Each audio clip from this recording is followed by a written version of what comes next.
Thank you, Brianna, and thanks to the Marsh Stream for meeting the pandemic since April 2020 by creating this outstanding community service broadcast platform.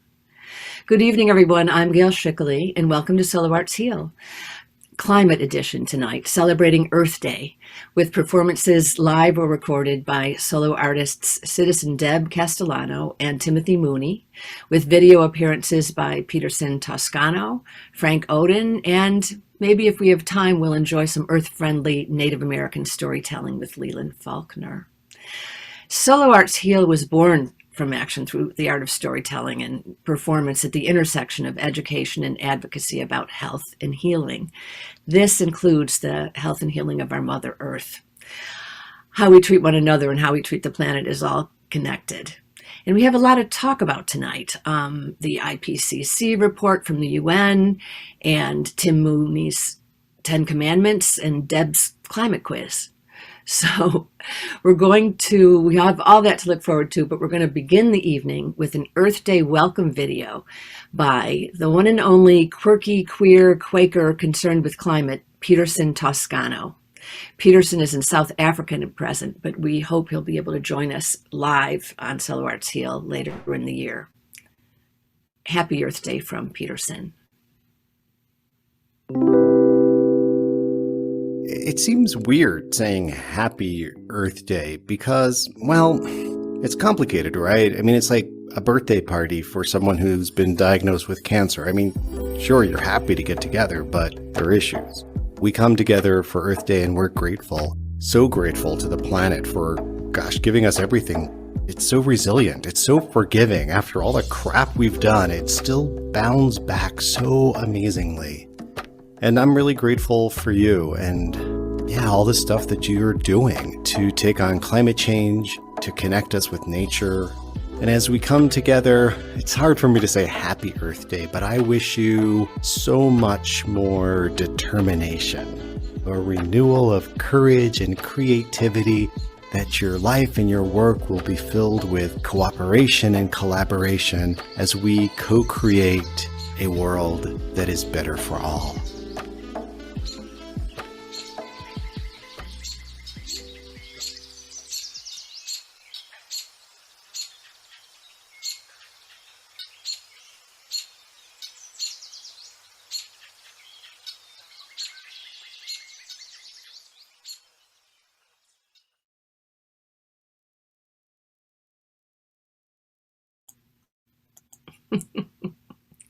Thank you, Peterson. I love that. I love the fairies. No fairies or elves were harmed. So Peterson Toscano is the host of Citizens Climate Radio and works with the Citizens Climate Lobby and does much more. So look for his video links in the chat or at petersontoscano.com. And we'll hear more from Peterson later in the show. Our next guest clip is with Citizen Deb Castellano. Now, Citizen Deb joined us with an excerpt of her show in January 2021 when she told us that once she realized she could use her powers for good, she created Waste Management, the show, for people who care about the environment but are just too darn busy to do anything about it. She created it as an ode to one of her true loves, recycling. So she followed the life cycle of a plastic bottle and much more. And because it's always something with her, this in turn led her to an environmental conservation and sustainability program at Columbia University and a book. Deb's work in progress book doesn't have a name yet, but the working title is How to Save the Planet, or Should We? Here's Deb reading a short excerpt, partly from the introduction and then a little from chapter 1. Let's take a look. Citizen Deb Castellano.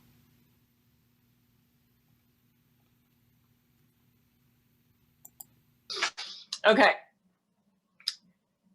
The climate crisis actually upsets me so much that I kind of had a mental breakdown over it. This literal dark night of the soul could have been brought on by so many things, but I think it was that fateful night in the Wayback Times when Hillary lost the presidential election. It was after midnight, and my badly shaken friends had taken their unopened champagne and headed slowly home. Without turning on the kitchen light, I cleaned up the chili bowls and the used Kleenex. Then, still in the dark, I got on my computer and I fired up the Google and put my fingers on the keyboard. I was searching for something, but I didn't entirely know what. So I laid my head down on the desk and I just breathed. Then I looked back up at the screen and I quietly typed the word environment. And for some reason, Columbia with a U. And up popped a certificate program in conservation and environmental sustainability at Columbia University's Earth Institute. You guys asked me how cool I thought I was when I got my student ID, having gone to some crap college in Southern California for undergrad. On my first day of class, I walked up those big stone steps on campus and paused to take in the sheer beauty of an Ivy League college with the sun shining on the stone and brick facades. It was gorgeous. And then I spazzed out and spilled my Starbucks all over the steps. And that's what I get for drinking it out of a single-use cup with a plastic lid. But the program itself was fantastic. And then I decided to write a book. Because I know you. You also put your wine bottles and takeout containers and Amazon boxes into the alleged recycling bins. But now maybe you've heard China's not taking our refuse anymore. And who can blame them? You wonder, is this recyclable? Is that? And how much is a ton of CO2 anyway, compared to, say, a queen-size bed? I'm not even sure how big an acre is. And now that you mention it, how can something in gas form weigh anything? In fact, you probably have many questions. Is natural gas natural? What does that even mean? Are wind turbines bird death traps? Should I buy property in Iceland for when it warms up there? Am I a jerk if I'm not vegan? Is there anything I can actually do besides post Save the Earth memes on social media? And the answers to those are, no, for sure. It's a sliding scale and you can do lots of things. But I find it's really helpful and entertaining to start at the beginning of everything. Chapter 1.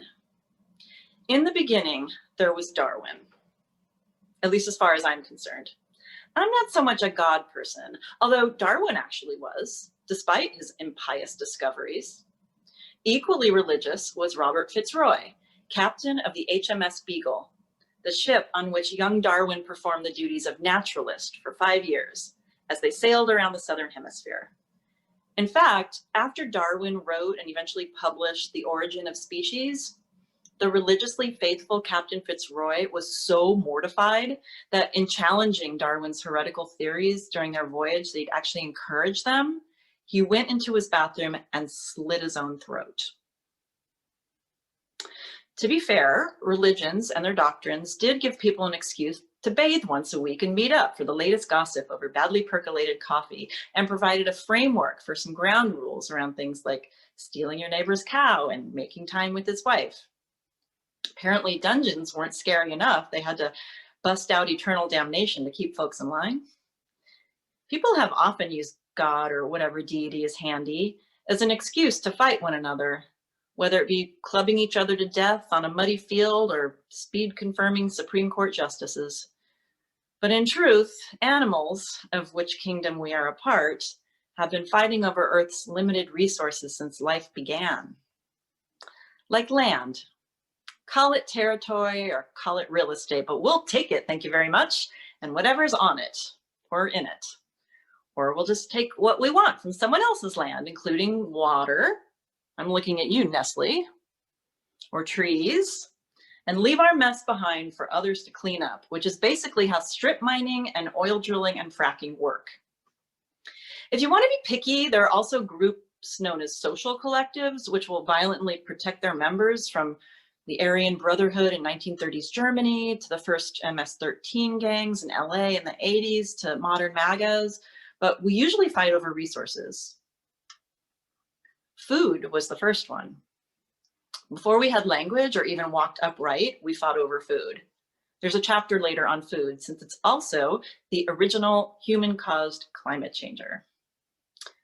Fuel followed soon after, whether it was wood for fire, whale fat for lanterns or fossil fuel for electric wine openers and fingernail dryers. We'll talk more about fuel in the energy chapter. Before the American Revolution and the invention of steel, the early colonists rebelled against the King of England's helping himself to our largest and oldest white pines, because the big ships with the tallest single tree masts won the wars. And Great Britain had already chopped down most of its old growth forest by then. If you haven't heard of Ebenezer Mudgett and the colonial pine tree riot of 1772, well, you can take your Boston Tea Party, which wouldn't happen for another year, and suck it. In addition to food, water, fuel, lumber, and apparently tea, people also really liked sparkly metals and stones that showed how rich and powerful they were, as if they were part of the population, or if they were part of a population that was allowed to be rich and powerful. The money chapter is a regular hootenanny. And if you ask yourself where all of those things come from, and you put down your beer or whatever beverage you're drinking right now, and you put on your thinking cap, it might occur to you that they all come from one place. One big, round, dirt and water covered place that's now crawling with humans. 7.8 billion humans. Did you catch it when I mentioned that food was the original human caused climate changer? You know how the news is always saying things like hottest year on record and too many hurricanes to name, and telling us that we didn't mess up the environment bigly until the Industrial Revolution, and acting like we pretty much have to reinvent the wheel and throw baby birds into windmills to get ourselves out of this mess? If I hear the phrase, these unprecedented times once more, I'm gonna flip a lid, because these times is precedented.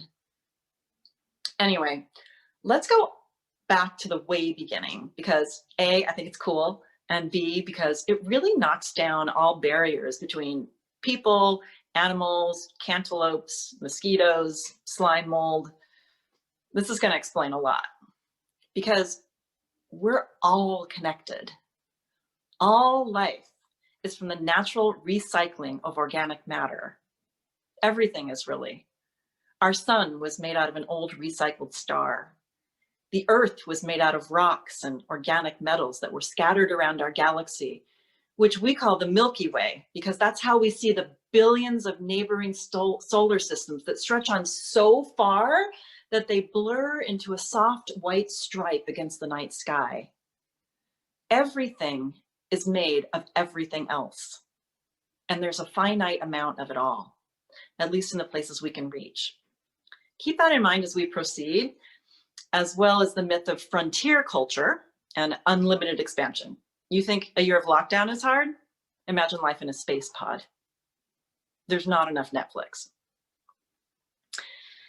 And I will end this excerpt with two quotes, which I really like. One is from Charles Darwin.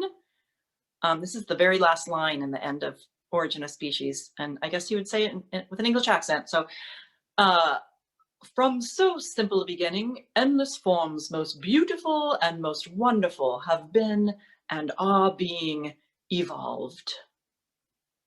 And the second one is from Mike Pence. I don't know that this is a resolved issue in science today. Thank you.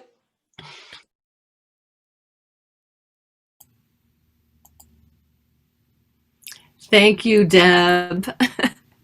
Deb was going to be with us live tonight and had a last minute issue, so she wasn't able to join us, but I'm so glad that we have that clip, because her show, Waste Management, the show is wonderful, and I'm really looking forward to her book. So you can find out more about her from citizendeb.com.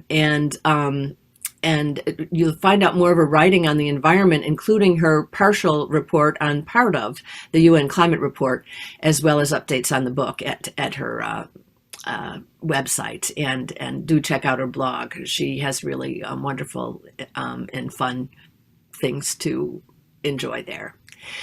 And now we have a special treat, though, from Deb Castellano, a climate quiz and a short quiz. But I'd like to welcome our special guest and Marsh International Solo Fest Award winner, Timothy Mooney, who will be featuring an excerpt from Man Cave, a one-man sci-fi climate change tragicomedy, later in the show.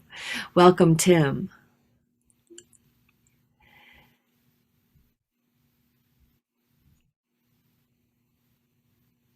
Here I am. There you are. Hi. So good to see you. Great to be here. Your incredible show is turning people onto the urgent challenges of climate change. So it's great to have you here tonight and looking forward to your clip. So, 5 questions. Are you ready? Lay them on me. All right. Citizen Deb adapted this quiz from the Climate Reality Project. So here we go. Audience, please feel free to answer the questions in the chat. See if you can beat Tim. Okay, question number 1. On the very first Earth Day, on April 22nd, 1970, approximately blank people took to the streets to fight for our environment. A, 3 people and 1 dog. B, 20 million people. C, 20 million people, including 3 million of them wearing ponchos. All right, well, as I recall from my 5th grade class, there were at least 10 of us that showed up to march on behalf of Earth Day, the very first Earth Day. And if we factor that out by, let's say, 1 million classes doing that, I'm going to go with 20 million. 20 million. In fact, B and C are correct because 20 million, yep, it was 1970, but back then some 20 million Americans joined in a day of protests, teach-ins, and other events around the country, calling the government to get serious about protecting the environment, and a lot of us were wearing ponchos, including you, perhaps, Tim. Okay, question number 2. The first Earth Day increased environmental awareness in America, and in December 1970, the blank was established. A, the Environmental Protection Agency. B, the Department of Energy. C, Space Force. Space Force wasn't until a couple years ago, so I'm going to go with the Environmental Protection Agency. Yay, A is correct. In December of 1970, the EPA was established by a special executive order signed by Richard Nixon, of all people, to regulate and enforce U.S. national pollution legislation. Yeah, Space Force kind of followed, we had Star Trek and Reagan. I guess that came all after that. Okay, question 2B, I think this is. What percentage of climate scientists agree that human activity is changing our climate? A, 1.5%, B, 97% or more, C, 96.9%, but there's one hiding behind the couch. I'm going to say that 97% figure was at least 20 hurricanes ago, so I'm going to say it's at 98 or above at this point. I think you may be right, but studies show that at least 97% or more of climate scientists agree that climate change is happening and that recent changes are primarily caused by human activity. Question 3, which of the following has been linked to the climate crisis? A, a rise in heart and lung diseases caused by poor air quality. B, increased instances of vector-borne diseases spread by ticks and mosquitoes. C, increased instances of extreme weather events. D, crop failure and food insecurity. E, really bad hair days. F, all of the above. I'm going to go with all of the above, and I'm going to throw in the headache that I woke up with this morning. There you go, all of the above. Though it impacts different places in different ways, its impact can be felt everywhere, especially on the top of your head. All right, question 4, true or false? Because it is happening on a global scale, the climate crisis impacts every country in the world equally. A, true, B, false, or C, false, but... I'm going to say B, false. Climate change is not an equal opportunity disaster. Yeah, sadly not. The crisis hits the poorest places on the planet least able to cope, and in some of these places, storms, sea level rise, drought exacerbated by climate change have made whole regions uninhabitable, causing full-blown humanitarian disasters. You're doing great there, Tim. One more question. 5. What are some of the things that need to happen to address the global climate crisis? A. Training climate activists to organize and advocate for meaningful climate action in their communities. B. Building a more inclusive and equitable climate movement. C. Calling on Congress to pass meaningful climate legislation. D. Combating lies and misinformation campaigns by big polluters. Or E. Weeping into our Chardonnay while distracting ourselves with cat videos. E is really tempting. And I think that's actually most people's choice, but I'm going to say all the above. All of the above is correct, except for E, of course. If we're going to save our habitat, our response to the climate crisis must be multifaceted, diverse, and inclusive. So get involved however you can. Deb says, find a rally to attend on Earth Day, avoid single-use plastic, and vote.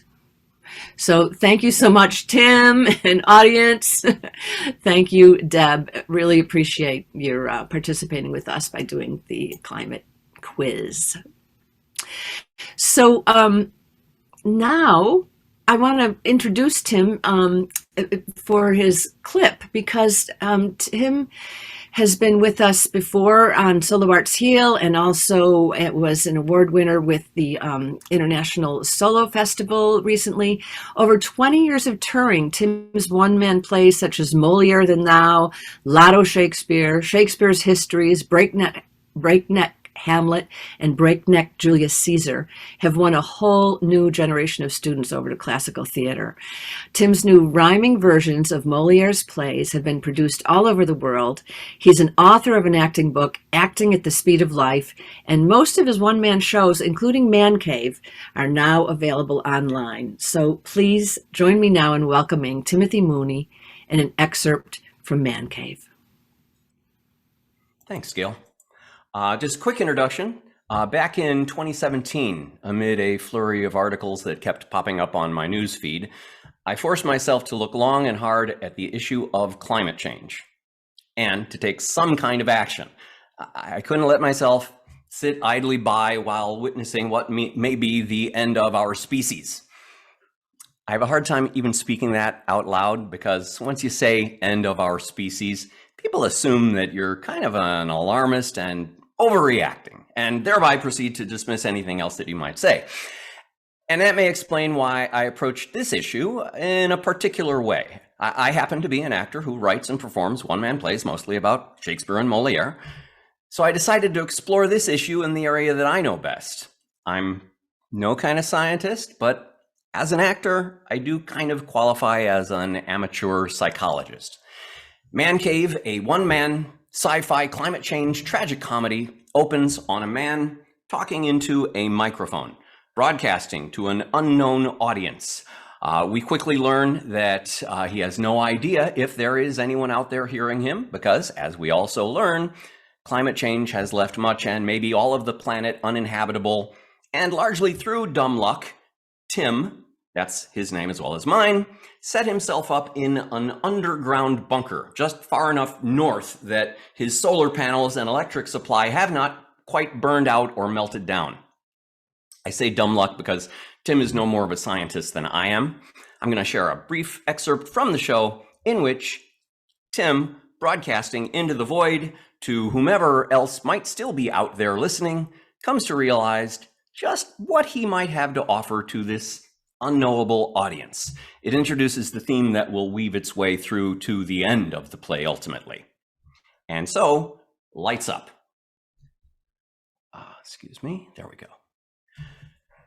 The question: is this inevitable? Will our technology always outrun our maturity?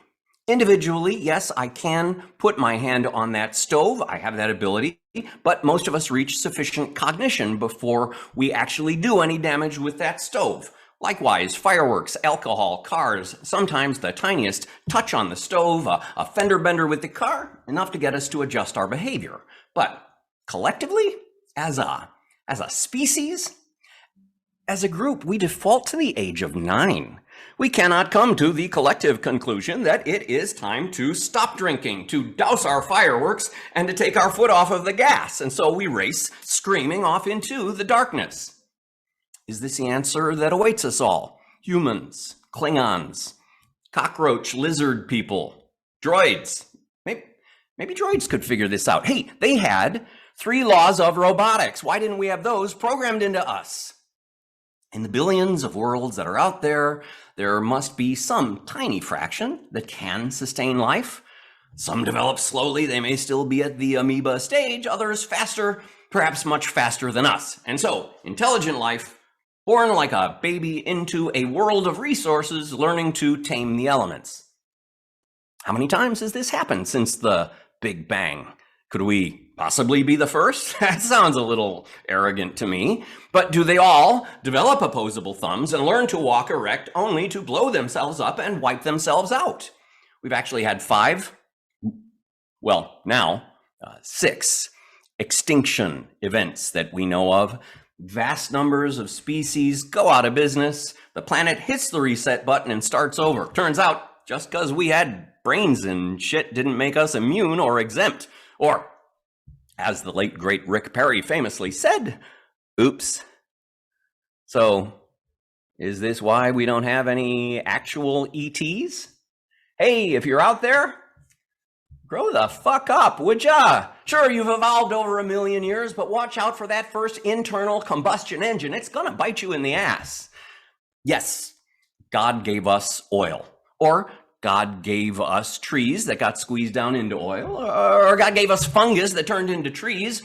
But if we're gonna pass the responsibility over to God, then then God did also give us brains and logical thinking and ultimately science. And while it was science to some degree, along with the oil in the engine that got us into this mess, it was also science that showed us the impact that shit was having on air, climate, temperature. We loved and embraced certain aspects of science that pleased and served us. We reject other aspects that threaten to take our goodies away.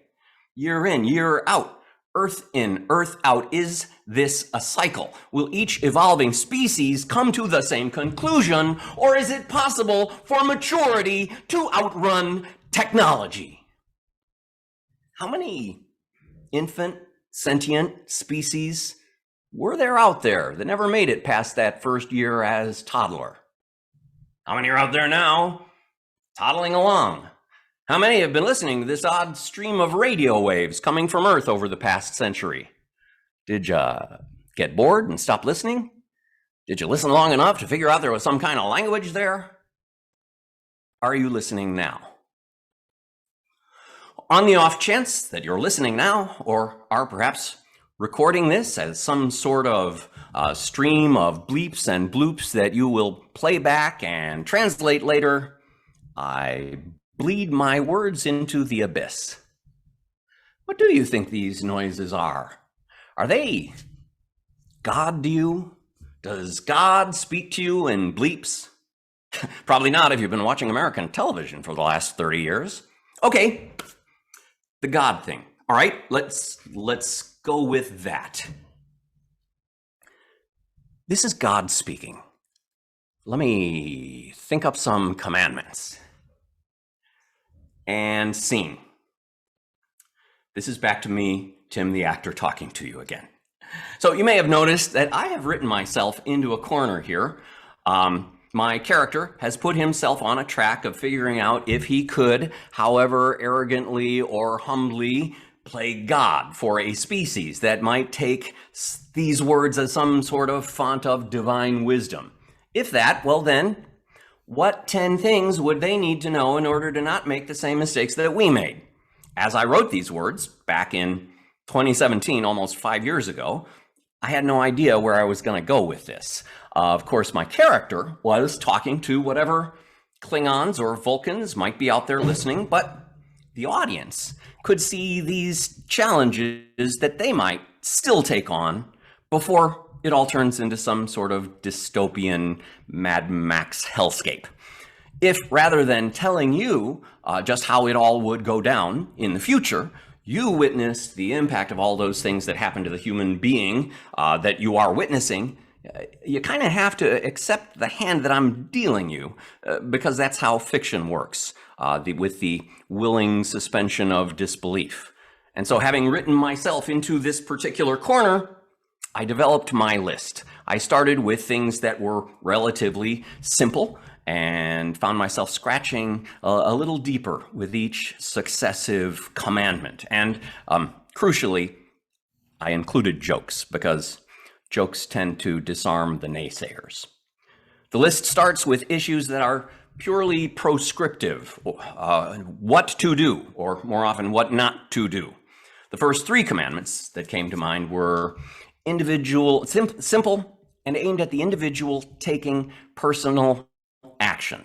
Number one, whatever planet you grew up on, you evolved into a thinking species without air conditioning. Number two, stop leaving your car running just for the sake of air conditioning your car. You're essentially running the world's most expensive air conditioner by doing that. And three, do not get too attached to any given form of technology. There are a ton of things that we now take for granted and see as being necessary to the sustenance of life that didn't even exist 200 years ago. Airline travel, for instance. As my character points out in the show, the average round-trip trans-ocean flight leaves a carbon footprint roughly equivalent to driving the average car through the course of the average year per passenger. And so, having laid out these first three commandments, I can hear everyone's internal monologue out there screaming out about their absolute need for their creature comforts of air conditioning and travel. And so, before we get too much into self-pity around that, I move on. Our economic and political predicament.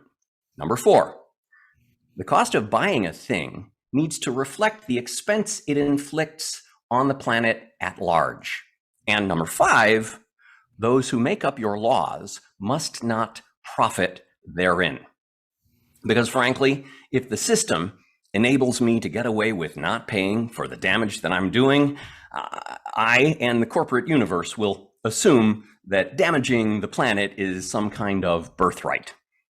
As I wrote, I was reminded of how we managed to rein in cigarette smoking. The percentage of adult smokers has declined from over 42% in the mid-1960s to under 14% now. That's 1/3 of what it used to be. That's really pretty incredible. How did that happen? In the 90s, we learned just how much the tobacco companies knew of the impact of using their product. Those companies faced lawsuits and taxes. Might we now take similar action? The political landscape has changed since the 1990s, which is the reason for number five, those who set up your laws must not profit therein. I'm going to come back to that one in just a minute. From here, I had to take just a look at a series of statistics that diverge wildly from a particular norm. Here are three statistics, each drawn from the last 200 years. For tens of thousands of years, human population has hovered around 1 million people worldwide. We didn't hit our first billion until around 1800. And since we've increased that eightfold. In that same period of time, carbon levels have gone from 280 parts per million to over 410 parts per million, higher than it has been in 3 million years. Also, during that same time, the Earth's temperature has risen at an average of 0.14 degrees Fahrenheit per decade. When you narrow that span to just the last 40 years, it more than doubles, rising 0.32 degrees per decade. My character sums all this up in a pithy commandment, number 7, acknowledge screamingly impossible improbability. I would suggest that we have become so driven by our need for individual comfort and conspicuous consumption that we are driven to find ways to disregard that which makes demands of us, rather than to acknowledge the need to take action for our collective survival. We are not programmed as a culture to take collective action. We have our own issues, and we decided as a great republic that those issues are best solved when we each pull ourselves up by our own individual bootstraps and make it on our own. We made our survival into a competition in which one or some of us win and the others do not.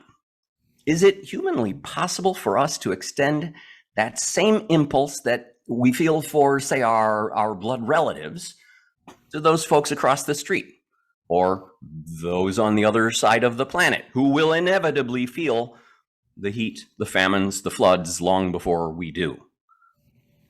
I expect we all remember the battles over the Affordable Care Act, which seemed to bring out the worst in people, some of whom would argue that it was too much to have to share the pain of spreading the cost of our health care around. People actually said out loud, the healthy people are left paying out for the sick. We, as a people, managed to reach down far enough into our souls to rouse the collective sense of compassion. Back when he was running for president, Mitt Romney famously said, "Corporations are people, my friend." Most of us laughed at just how out of touch this guy was, and yet this did not come out of nowhere. In 1886, the Supreme Court declared, almost by accident, that corporations are persons. 90 years later, that money is speech. And then, in 2010, the Citizens United case put those two dubious bits of logic together to find that corporations have a right to free speech by spending all the money that they want to express themselves with the people who write the laws that regulate their operations. Corporations are bound by corporate charters to earn profit or otherwise run the risk of being sued by investors. They are, by definition, equipped with less empathy than human beings, which, as I've pointed out, is a pretty low bar already. And so Man Cave goes from contemplating individual sacrifices to a glance at the broader collective needs and how our current political system stymies responding to urgency. My character only wants to be heard by whomever survives on this planet or whoever might hear him in space. Because if there is no one left to tell the story, then what was the point to begin with?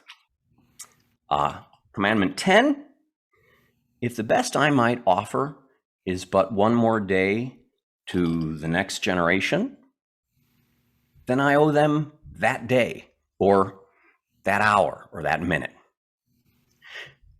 That's not quite the end of the play. Tim still does a little more soul searching and before all is said and done, and takes a little responsibility for his part in the calamity. And there's a kind of what we call a Lady or the Tiger ending, which leaves you wondering whether this was a comedy or a tragedy. But it's been my pleasure to be able to share this with school groups at festivals and conferences over the last 3 years as I drive my shows around the country. My favorite response, which I actually get surprisingly often, is that it's terrifying and hilarious, which seems just about what I was going for. And FYI, self-promotion, a pre-recorded version of this play is available at breakneckshakespeare.com. I'll leave it there. I'm available for questions if you like. Gail, if you want to come back in, you can take us on to whatever's next. Lovely. I am here. And Tim, thank you so much for that. You are such a spectacular show. And I'm so happy because it has so much information in it. It's great for school groups or any groups. I mean, and you talk about really important points, some things that aren't even talked about, like population, and certainly the life cycle analysis. You kind of talk about that in terms of we don't really take into account the full impacts of the things that we're using. And I'm just really grateful for this show. I think it's really good. And I think we can kind of, when you look at Citizens United and corporations or people and that frightening situation, I personally only conclude that we just have a world of bad management. And fortunately, there's a lot of very good corporations that are doing work. Of course, there's greenwashing out there, but there's a lot of people doing really good work, and I encourage everybody to get involved however you can. And there's a lot of really good groups and organizations that you can get involved in. While I'm thinking of it, I have a fun illustration for this play that I rarely get to share. This is actually an epilogue to the play, a photo or an illustration of the epilogue to the play, maybe 500 years later. Thought you would enjoy that. It's published and available on Amazon. Lovely, lovely. Yes, I love that too, especially the aliens. Absolutely. Yeah, looking for what's left. It's really rather frightening. I mean, but there's a whole... we have a lot that we can fix on this beautiful blue dot, this beautiful Eden that we have. So I hope that we can rise to the occasion, and in these next 10 years, because I mentioned earlier the UN climate report, and in fact, I encourage everyone to go on Deb Castellano's Citizen Deb site in her blog, where she talks about the UN climate report. But it is dire. We know we're living with climate change, and that destruction is immense, and it's getting worse. And as they say, when you start to turn a ship, it takes a long time before you can really make the changes. It's going to take us a long time to make the changes, and we have to demand that it happens in our government and in our communities and in our especially, hopefully we can gain enough political will to really make things move. See if there's any messages there. No, but you can please see the links in the chat for Tim Mooney and Peterson Toscano. And also, I'd like to remind the audience about our tip jar. Funds are still needed, as always, as we continue to navigate the constraints of the pandemic, and we're continuing the Marsh stream very happily, so no donation is too small or too great, and we're very grateful for your support. And so, and whether on Zoom or YouTube, if you want to put any comments, please, they will get to us. One of the things that we talked about earlier was water, and I have a video here where which I'd like to show by Frank Oden. Frank Oden is an actor, director, playwright, lyricist, composer. Hold on just a second. Let me introduce him for a second, Brianna. Sorry, oops. I just want to say, because he hasn't performed at the Marsh, but he's written and directed musical comedies or long-running theatrical productions, and also creates and performs concert-length lyrical narratives with symphony orchestras, which we're going to see here, a lyrical narrative slideshow for a family concert from his show Song of the Earth. So, and Tim, I do will look to have you join us back after we see this clip of Frank Oden's. I'll be right here. Thank you so much. So Frank Oden, the Song of the Earth, this is about water and hydrosphere, a lyrical narrative and a slideshow that lasts about 3.5 minutes. Thank you, Brianna. Please run the clip. Just a little bit of oxygen, 2 more bits of hydrogen.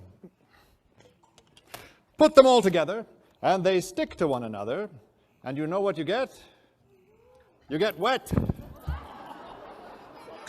Water vapor in the sky begins condensing by and by, and when the wind begins to blow, you'd better look out down below, because you know what you get? Yes, you get wet.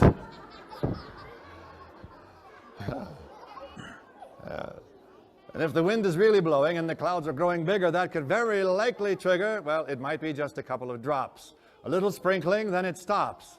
But in a twinkling, call the cops, grab the mops. Hey, we're happy for the crops, but it's not just raining dogs and cats. It's 40-pound frogs and baseball bats. What a huge deluge! Falling water floods the ground. Flowing mud and puddles abound as parched and thirsty earth partakes and soaks up all that it can hold. When the earth has had its fill, the water rolls on down the hill, seeking creeks, convening streams, shivering into rivers, flowing fast and icy cold. Rivers ramble ever onward, outward, to and froward, downward, snaking, breaking, swinging wide. Tumbling rocks and stones collide, crumbling boulders into sand and carving canyons. Oh, that one's grand. And on downhill. Eventually, the water flows into the sea, where it's virtually impossible to fathom the depths of the ocean. And it's not my intent to describe its extent, but that's where all of the fresh water went, and now you can't drink it. That plan is faulty. Don't even think it, it's much too salty. But as the sunlight warms the sea, pure water now evaporates. The vapors rise so easily into the skies where they create a wispy haze, a foggy shroud, on some days, amazing cumulonimbus clouds that float back over land. And just as planned, when all those clouds get out of hand, well, you know what you get? Well, when it freezes, I'm sure you know that what you get instead is snow. Clean, fresh water, crystal clear, recycled by the hydrosphere. Rain into rivers to the sea, that's the plan. Then back through the cycle again and again, keeping things clean and green en route, except for the water we take out. Some of that we take for drinking. That's the thing we need it for. Now, I know what you're thinking. We really take a whole lot more for filling lakes and reservoirs, swimming pools, washing cars, gushing fountains, growing flowers, flushing toilets, taking showers, doing dishes, watering lawns. The laundry list goes on, and water goes on down the drains a whole lot faster than it rains. Water, water everywhere. This Earth is a water planet. With all those great big oceans there, can't get much wetter, can it? All that water should last forever. So a person would think. But less than 1% of that water is safe for a person to drink, so it's important how we use the stuff. We can't abuse the stuff, because every single thing alive, including you and me, depends on water to survive. Fresh water is the key. In fact, I think you really ought to know we're mostly made of water. Take away the water, my body would just be a 43.5-pound pile of dust. So, if the water runs too low or gets too dirty, now you know that H2O is life's necessity. Let's keep it pure and flowing free. We can assure there will always be clean, fresh rain into ample rivers to the blue and boundless sea.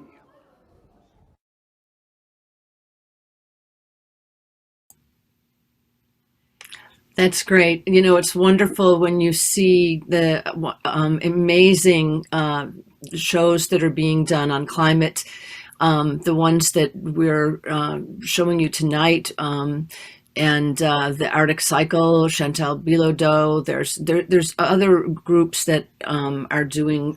There's a lot of climate artistry out there for children and for adults, and it's entertaining and it's informative, and it also gives you ideas for action. And I hope everyone can at least take away from tonight that need for action. Tim, I didn't mean to cut you off so quickly. But really part of that water was what we had talked about earlier, and it's just one of the many really important issues of what we see coming forth. And there's so much power in your play that really speaks to this. So thank you. Thanks. And I know you guys have water issues out where you are the last 10 years or so.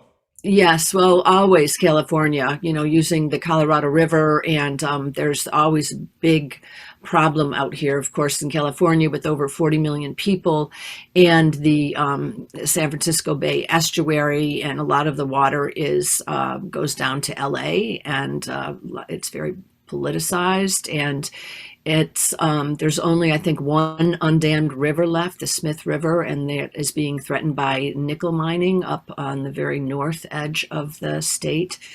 And it's a constant struggle to try to figure the fixing the having fish and wildlife enough water for the fish, as well as maintaining the habitat and ecosystem restoration, basically.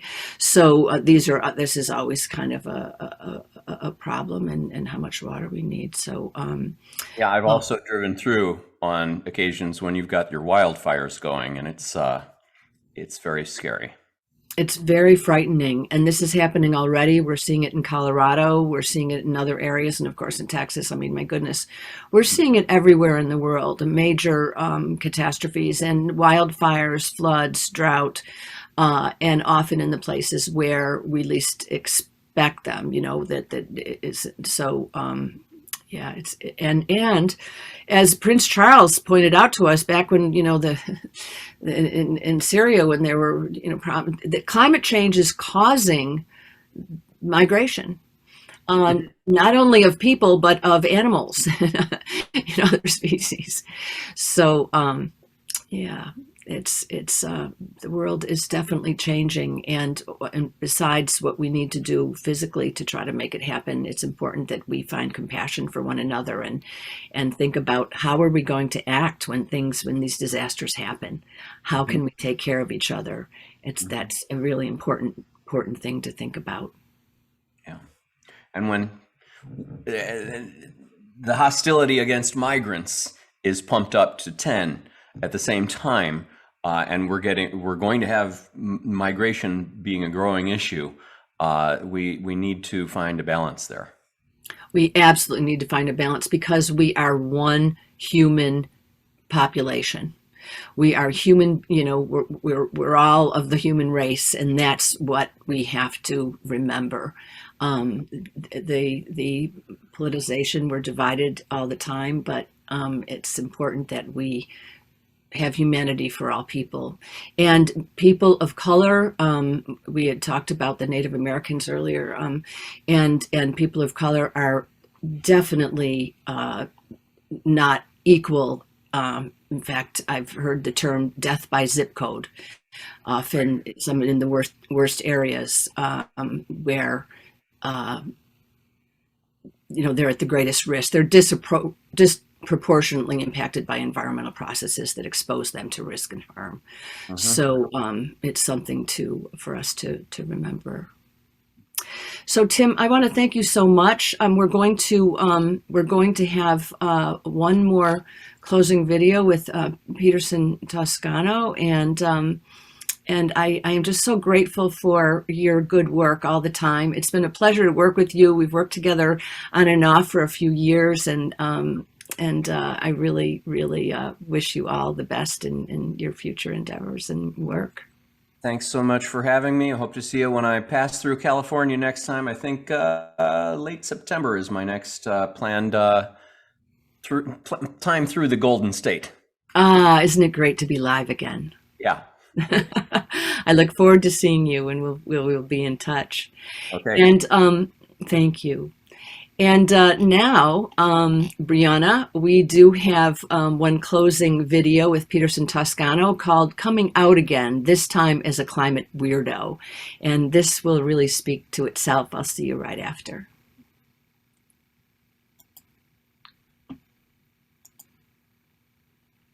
Hi, Peterson Toscano here. A question I get a lot these days is, how on earth did you get involved with climate work? Well, it was in 2012 I came home to find my husband, Glenn, weeping in the bedroom. Glenn is not a weeper. I'm the weeper in the family. Unaccustomed to comforting, I wasn't quite sure what to do, and I was thinking, what could possibly be wrong? Glenn is originally from South Africa, and I thought maybe he got bad news from his family at home. I was like, what's going on? He points to an article in a magazine, and he says, it's about climate change. I'm like, climate change? When have we ever seriously had a discussion about climate change? I was like, what about climate change? He says, well, there's new research that's been released that shows that it's worse than they had expected. It's happening faster than they feared. And how can I be teaching creative writing when this crisis is happening? Now, you need to understand about Glenn that he was part of the anti-apartheid struggle when he was a college student in Cape Town. He was part of the queer liberation movement and the anti-conscription movement. When there was a real present need, he put his body on the line, and suddenly he was having this existential crisis, like, I need to do something. Unaccustomed to comforting, I was like, there, we'll research, we'll join a group, I don't know. Now, the good thing about Glenn is he is a master researcher. I don't care if you're looking for the best pupusa restaurant in DC or the most robust response to climate change. He's the guy on your team. And he did massive amounts of research and eventually came back to me and said, you know what we need to do? We need to lobby Congress to put a price on carbon.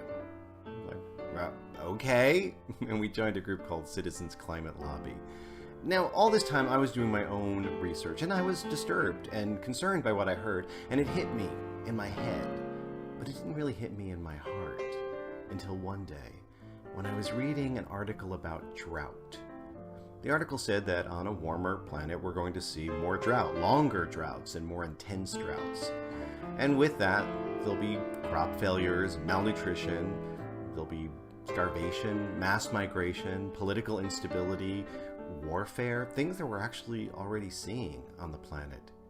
And this bothered me. It hit me in my head, well, this is a human rights issue, humanitarian issue, social justice issues. But it still didn't hit my heart until this one line in the article jumped out at me. It said that on a warmer planet, there'll be more drought, leading to crop failures, including a potential failure of wheat production, leading to a global shortage of pasta products. I was like, wait, what? Wait, what? Wait, pasta as an endangered species? Now, I wish that I were not such a shallow human being and that it wasn't pasta that really got me galvanized. But you know what? Climate change is such a huge issue, we all need a little bit of a foothold. So, for me, it was pasta, but luckily attached to that long strand of spaghetti are a whole host of other issues that I'm really concerned about that are involved with the climate crisis, climate work, and climate solutions. So that is how I came out as somebody concerned about climate change.